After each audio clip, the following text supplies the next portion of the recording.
Hi everyone, I'm Shannon Schell. I'm your Government Relations Director here at AEA, and I wanted to give a brief update on what's been happening at the Arizona Capitol. We've wrapped up week 5 here at the legislature, and there's been a lot of education bills that have moved so far, and I wanted to highlight a few from this last week. We did have some good news related to HCR 2005 and SCR 1020, which will refer to the ballot language to repeal the English-only instruction language that has been in statute for years. These two bills, which we refer to as mirror bills, were both identical bills that were introduced as a way to get this idea through the legislative process quicker and onto the governor's desk. The House version passed almost unanimously out of the House last week, and the Senate version passed unanimously out of Senate Education this week. What happens next is going to be more of a procedural move. Rather than having to have these bills go to the opposite chambers and be reprocessed through committee, as it would typically do if it was going through in a normal way, what the Senate will be able to do is motion to substitute for the House version of the bill when they vote as the full Senate. In doing so, if they pass it, they'll be able to send the bill straight to the governor's desk.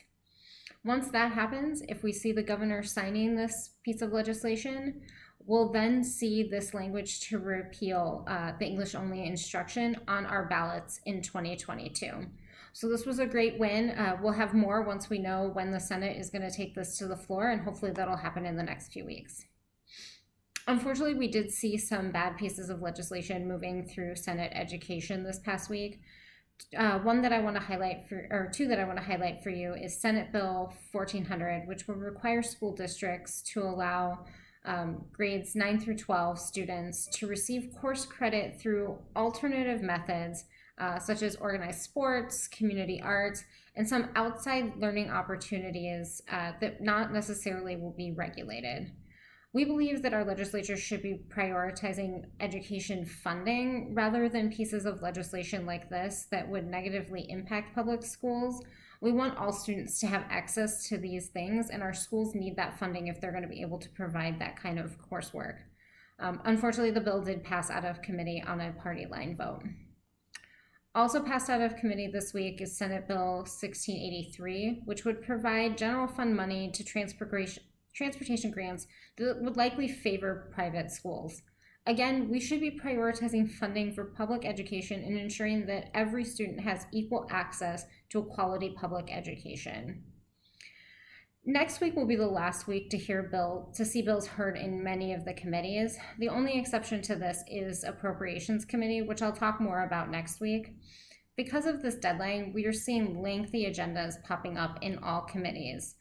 There will be more details in our legislative update, but next week in Senate Finance Committee, we're going to see Senate Bill 1783, which is a direct attack on the Invest in Education Act and will funnel those tax dollars away from education after the voters just approved to spend them this way.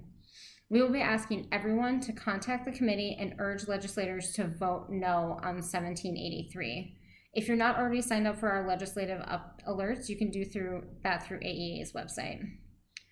That's going to be it for now. I will see you next week with more details from the Capitol. I hope everyone will be able to take action on some of these bills that we're going to see next week. If you need to get signed up through the RTS system, we can do that through the AEA website as well, and that's a great way to let legislators know how you feel about some of these bills and leave them comments on why you think some of these policies are going to be bad for Arizona. Thanks so much.